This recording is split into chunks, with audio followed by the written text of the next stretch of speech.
سورہ مائدہ کی آیت نمبر 19 ہے۔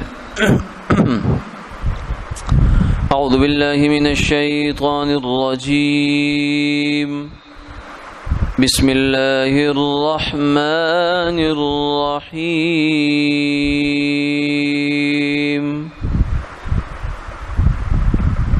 یا اہل الکتاب قد جاءکم رسولنا يبين لكم على فترة من الرسل أن تقولوا ما جاءنا من بشير ولا نذير فقد جاءكم بشير ونذير والله على كل شيء قدير۔ صدق اللہ العظیم۔ اے کتاب والو، تمہارے پاس آ چکے ہیں ہمارے رسول جو کھولتے ہیں تمہارے لیے دین کی باتوں کو، رسولوں کے ایک طویل زمانے کے انقطاع کے بعد۔ ایسا نہ ہو کہ تم یہ کہنے لگو کہ ہمارے پاس تو کوئی خوشخبری دینے والا یا ڈرانے والا نہیں آیا۔ تمہارے پاس آ چکا ہے خوشخبری دینے والا اور ڈرانے والا، اور اللہ ہر چیز پر قادر ہیں۔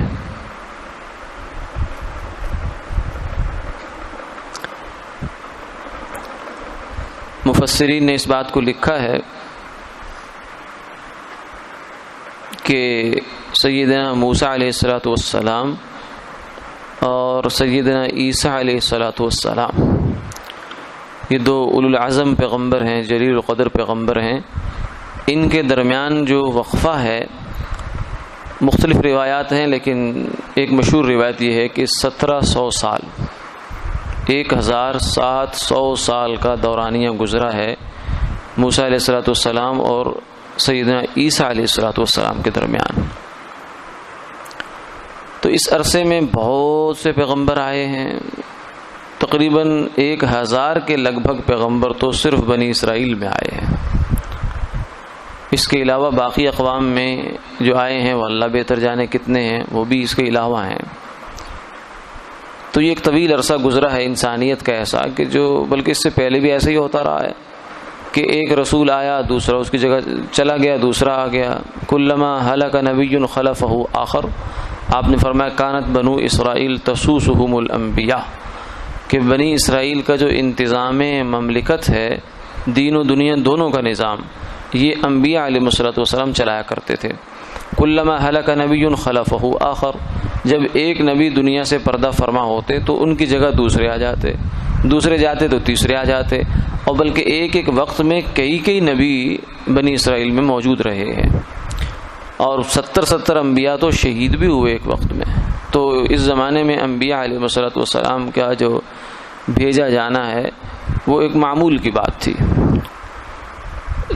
لیکن سیدنا عیسیٰ علیہ السلام سے لے کر پھر سرکار دو عالم صلی اللہ علیہ وسلم تک کا جو زمانہ ہے، یہ تقریباً بعض روایات میں 500 کا آتا ہے اور بعض روایات میں 600 سال کا زمانہ ہے تقریباً۔ تو اس زمانے میں ایک پیغمبر بھی دنیا میں نہیں آئے، گویا کہ عیسیٰ علیہ السلام جو ہے وہ آخری سے پہلے والے پیغمبر ہیں جن کے آنے کا مقصد یہ تھا، جیسا کہ انہوں نے خود فرمایا ہے مبشرم برسول یأتی من بعد اسمہ احمد، کہ میرے بعد اب ایک ہی رہ گئے ہیں جنہوں نے آنا ہے، اور میں انہی کی گویا کہ خوشخبری دینے کے لیے آیا ہوں۔ تو یہ جو عیسیٰ علیہ السلام کا زمانہ اور سرکار دو عالم صلی اللہ علیہ وسلم کا زمانہ، جو بیچ کا زمانہ 500 یا 600 سال کا ہے، اسے فترت کا زمانہ کہتے ہیں۔ علی فترت من الرسل، جو آج کی آیت میں لفظ ہے فترت، فے ہے، تے ہے، پھر رے ہے، پھر تے ہے، تو فترت کہتے ہیں انقطاع کو، بیچ میں کٹ جانا، رک جانا، کسی سلسلے کا جو چلا آ رہا ہے اس کا بیچ میں سے کچھ عرصے کے لیے انقطاع ہو جانا. تو یہ فترت کا زمانہ رہا. پوری دنیا میں گویا کہ کوئی نبی نہیں آیا، اور سیدنا عیسیٰ علیہ السلام کے بعد صرف سرکار دو عالم صلی اللہ علیہ وسلم آئے ہیں. تو یہ ایک طرح سے یہ جو فترت کا زمانہ ہے اس میں کئی حکمتیں ہیں. آپ صلی اللہ علیہ وسلم کی اس انداز میں بعثت کے پیچھے ایک طویل عرصہ گزر چکا ہے، کوئی نبی نہیں آیا. اور بلکہ عربوں میں تو عجم میں، اس میں بنی اسرائیل میں تو پھر بھی آتے رہے، لیکن بنو اسماعیل میں ابراہیم علیہ السلام کے دو بیٹے تھے، اسماعیل علیہ السلام اور حضرت اسحاق علیہ السلام. حضرت اسحاق کے آگے بیٹے تھے یعقوب علیہ السلام سے پھر آگے 12 بیٹے، پھر آگے 12 قبیلے بن گئے بنی اسرائیل کے. ادھر سیدنا اسماعیل علیہ السلام، سیدنا اسماعیل علیہ السلام پہلے، یا جو سمجھیے کہ عربوں میں آخری پیغمبر ہیں، ان کے بعد آگے کوئی پیغمبر نہیں ہے. بنو اسماعیل میں خود صرف سرکار دو عالم صلی اللہ علیہ وسلم ہی ہیں. اس لیے عرب جو ہیں وہ آپ کی بعثت سے پہلے یہودی یا عیسائی دین پر نہیں تھے، بلکہ وہ دین ابراہیمی جو اسماعیل علیہ السلام نے اپنی اولاد کو سکھایا تھا اس پر تھے. جو بھی ان کے پاس اس کی جو ایک غلط سلط کہہ لیں یا ادھوری اور ناقص تصویر کہہ لیں، وہ ان کے پاس جو تھی وہ دین ابراہیمی ہی کی تھی. تو اس لیے یہ ایک بڑا طویل عرصہ گزرتا ہے. تو مفسرین نے یہاں یہ بات لکھی ہے علماء نے کہ اس میں بڑی حکمتیں تھیں اللہ تعالیٰ کی. ایک تو حکمت یہ تھی کہ جتنا اہم اور جتنا قیمتی پیغام اور قیمتی شریعت اور آخری شریعت سرکار دو عالم صلی اللہ علیہ وسلم کی ہے، اس کے لیے اتنی زیادہ طلب بن جائے. کیونکہ جو چیز انسان کو پے در پہ ملتی رہتی ہے، بار بار ملتی رہتی ہے، تھوڑی تھوڑی طلب کے بعد، تھوڑی تھوڑی ضرورت کے بعد وہ ملنا شروع ہو جاتی ہے، اس کی اس قدر نہیں ہوتی، اتنا اس کا اہتمام نہیں ہوتا، اتنی اس کی طلب نہیں ہوتی جتنی کہ کوئی چیز طویل انتظار کے بعد انسان کو ملتی ہے. آدمی عام دنوں میں کھانا کھاتا رہتا ہے، صبح سے شام تک کچھ نہ کچھ کھاتا ہی رہتا ہے، تو شام کا کھانا اس کے لیے ایک معمول کا کھانا بن جاتا ہے. لیکن جب روزہ ہو، اور پھر روزہ بھی گرمی کا ہو، 17 گھنٹے کا روزہ ہو، تو اس کے بعد جو پانی کا گھونٹ انسان کے حلق سے اترتا ہے تو ایک ایک قطرے پر اللہ کا شکر نکلتا ہے. نہ صرف یہ کہ زبان سے شکر ادا ہوتا ہے، بلکہ رواں رواں جسم کا شکر میں ڈوب جاتا ہے. تو آپ صلی اللہ علیہ وسلم کے اس قدر طویل وقفہ جو ہے یہ آپ کی نبوت کی شان قدر پیدا کرنے کے لیے کیا گیا. ایک تو دوسرا یہ تھا کہ جس قوم پر آپ نے محنت کرنی تھی اور اس قوم کو آپ نے تیار کرنا تھا، اسے کسی بھی قسم کے اثرات سے اللہ تعالیٰ نے محفوظ کر دیا. ان کے اندر اچھے برے کوئی اثرات، برے تو چلو تھے لیکن ان کے اوپر کوئی کسی قسم کا نظام، کوئی مذہبی نظام یا کوئی سیاسی نظام تسلط نہیں تھا، تاکہ وہ ایک آزاد قوم ہو جس کی فطری صلاحیتیں باقی ہوں، برقرار ہوں. ان کے اوپر سرکار دو عالم صلی اللہ علیہ وسلم نے محنت کی، اور محنت کر کے نہ صرف یہ کہ ان مریضوں کو ٹھیک کیا، بلکہ ان کو آگے ہزاروں نہیں لاکھوں بلکہ کروڑوں کی ہدایت کا سامان بنا دیا. تو یہ بھی ایک معجزہ ہے سرکار دو عالم. کیونکہ کسی بگڑے ہوئے مریض کا جو بالکل جاں بلب ہو، مایوس ہو چکے ہوں اطباء اس کے علاج سے، اور کسی ایسی جگہ پر وہ مریض ہو کہ جہاں طبی سہولتیں پراپر میسر نہیں ہیں، ڈاکٹر تو موجود ہے، معالج تو موجود ہے، لیکن اس کے پاس کوئی بھی جو ہے سہولتیں زیادہ نہیں ہیں، اس موقع پر ایسے لا علاج اور مایوس کن مریض کا علاج کرنا، یہ ڈاکٹر کا یا معالج کا ایک بہت بڑا کارنامہ ہوتا ہے.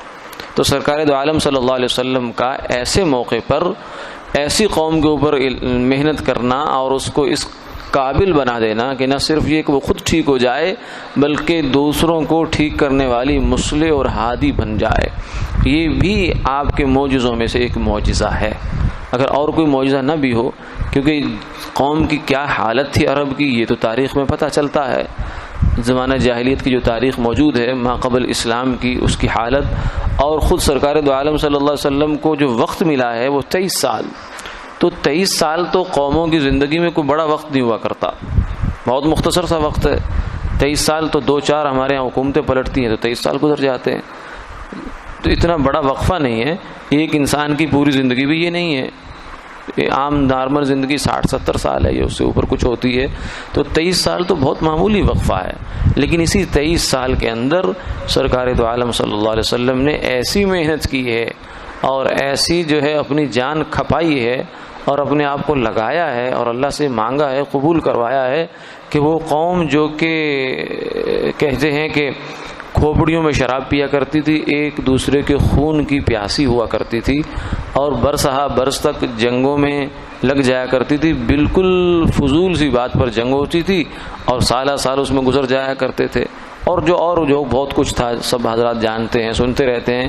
تو اس قوم کو 23 سال میں اس قابل بنا دینا کہ وہ پوری دنیا میں تہذیب کی علم بردار بن جائے، یہ بہت غیر معمولی کارنامہ ہے، غیر معمولی کارنامہ ہے۔